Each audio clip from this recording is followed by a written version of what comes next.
अवधूत चिंतन श्री गुरुदेव दत्त. श्री स्वामी समर्थ. दिगंबरा दिगंबरा श्रीपाद वल्लभ दिगंबरा. स्वामी भक्तांनो, देवाकडे तुम्ही अशी प्रार्थना करा की, हे देवा परमेश्वरा समर्था, तुझ्याकडे खूप मोठी शक्ती आहे. तुझ्या नामात अपार शक्ती आहे. माझा विश्वास खूप आहे तुझ्यावर. तुझा आशीर्वाद कायम असू दे माझ्यावर. दुःख आले तरी मी तुझे नाव घेईल.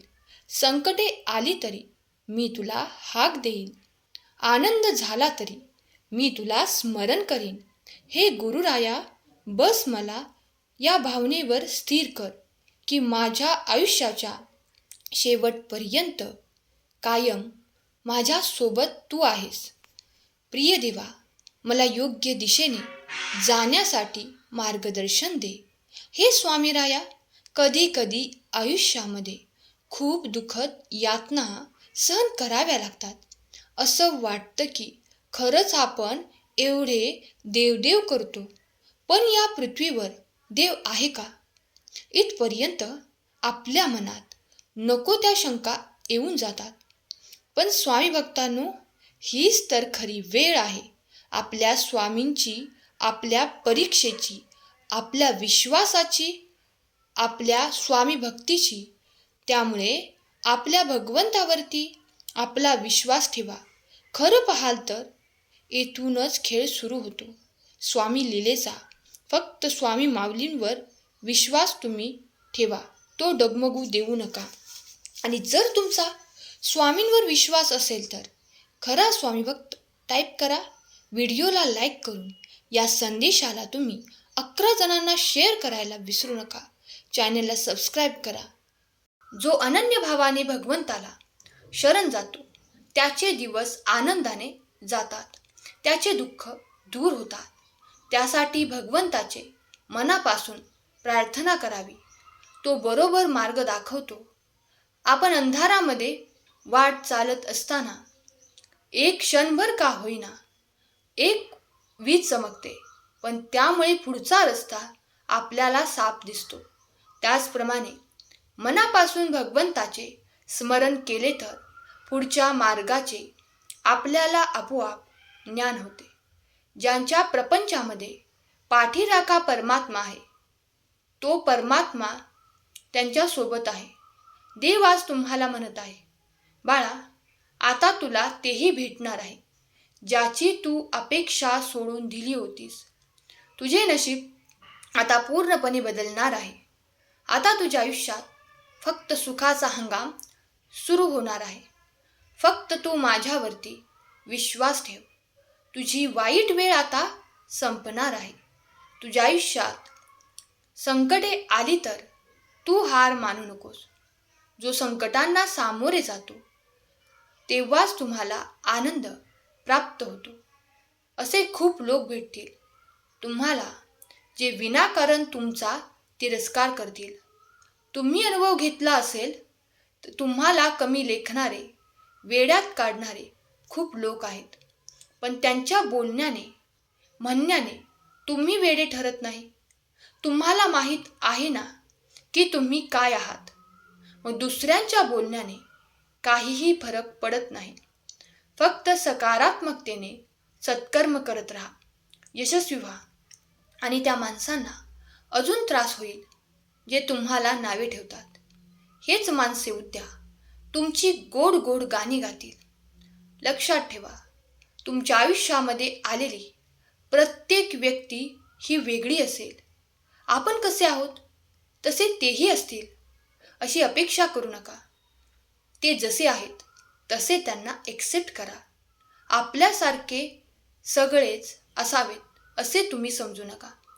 तुमच्यासाठी खूप काहीतरी चांगले आता घडणार आहे.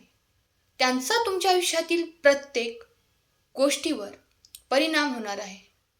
मी तुमच्या आयुष्यात तुमच्या परिस्थितीवर आता काम करत आहे. तुम्हाला त्रास झाला आहे, मला माहीत आहे.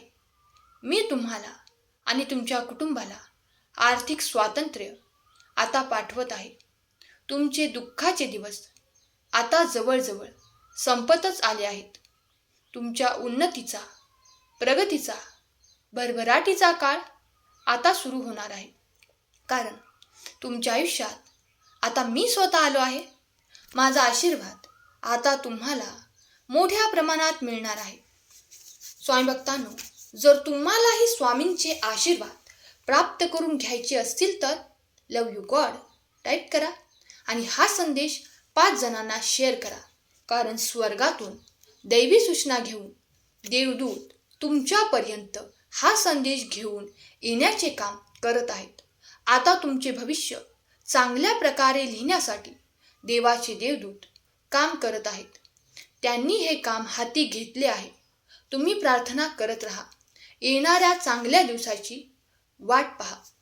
नक्कीच तुम्ही आनंदी होणार. तुमच्या आयुष्यातील सर्व हरवलेले सुख पुन्हा भगवंत मिळवून देणार आहे. फक्त तुम्ही भगवंतावरती विश्वास ठेवा आणि नामस्मरण करत राहा. सहमत असाल तर स्वामी नामाचा जयघोष करा आणि खरा स्वामी भक्त कमेंट करा. माझ्या लेकरा, तू जर मनापासून माझं नाव घेतलं तर तुला माझी उपस्थिती प्रत्यक्ष जाणवेल. कधी मित्राच्या रूपात, कधी आईच्या स्वरूपात, कधी नशिबाच्या वळणावर आणि कधी अश्रूंच्या थेंबातही मीच असेल.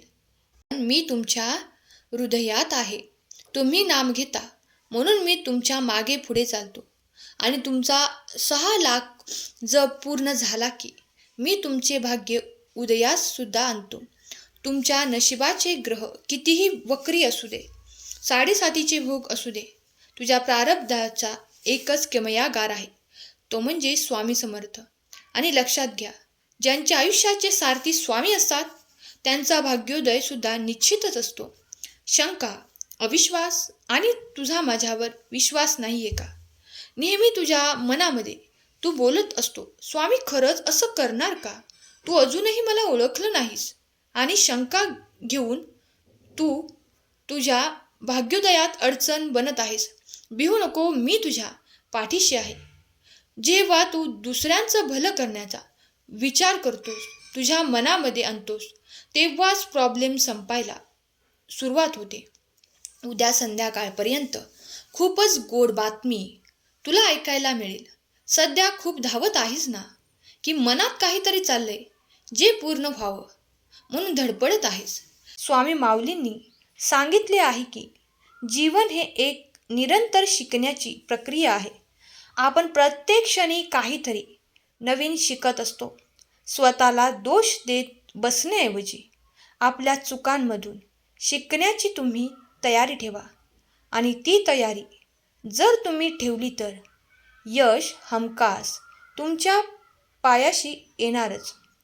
मी चुकलो असं म्हणण्याऐवजी मी यातून काय शिकू शकेल हा दृष्टिकोन आपल्याला प्रगतीकडे घेऊन जाऊ शकतो. नवीन कौशल्य आत्मसात करा, नवीन ज्ञान मिळवा आणि सतत स्वतःला सुधारण्याचा प्रयत्न करा. ही प्रक्रिया तुम्हाला अधिक आत्मविश्वास देईल आणि स्वतःला कमी लेखण्याची भावना दूर करेल. प्रयत्न करून पहा. स्वामी भक्तांनो, आपण बोलतो तेवढं सोपं नाही, पण प्रयत्न केल्यावर अशक्यसुद्धा काहीच नाही. सहमत असाल तर खरा स्वामी भक्त टाईप करा आणि हा संदेश आपल्या प्रियजनांना शेअर करा. दत्तगुरूंनी कधीही ज्ञानाची मर्यादा घेतली नाही. त्यांनी नेहमी जिज्ञासू वृत्तीने शिकत राहण्याचा संदेश दिला आहे. स्वामी म्हणतात, तुझी कोणतीही अडचण असू दे, इतरांना सांगण्यापेक्षा एकदा मला सांग, मी एका क्षणात दूर करेल. माझा हा शब्द आहे, भिवू नको, मी तुझ्या पाठीशी आहे. हा विश्वास आपल्या स्वामींवरती असेल तर स्वामी आई मी तुझं बाळ असे टाईप करा आणि हा संदेश तुम्ही 4 जणांना शेअर करा. श्रीमंत मित्रासोबत वावरताना गरीब मित्र दुर्लक्षित झाला नाही पाहिजे आणि गरीब मित्रासोबत वावरताना श्रीमंतीचा आवाज नाही आला पाहिजे. हाच खरा मैत्रीचा धर्म. चांगले कर्म, चांगले विचार जर तुमच्या मनात असतील तर तुम्ही मंदिरात नाही गेला तरी चालेल, पण तुमच्या हृदयातल्या मंदिरात जर अंधार असेल तर तुम्ही जगातल्या कुठल्याही मंदिरात कितीही दिवे लावले तरी त्याचा काहीही उपयोग होणार नाही. आजचा संदेश आवडला असेल तर संदेशाला लाईक करा आणि आपल्या प्रियजनांना शेअर करायला विसरू नका. आणि कमेंट बॉक्समध्ये राजाधिराज योगीराज श्री स्वामी समर्थ महाराज की जय कमेंट करा. आजचा संदेश शेवटपर्यंत ऐकल्याबद्दल धन्यवाद. केलेली सेवा स्वामींचरणी अर्पण करते. श्री स्वामी समर्थ. जय जय स्वामी समर्थ.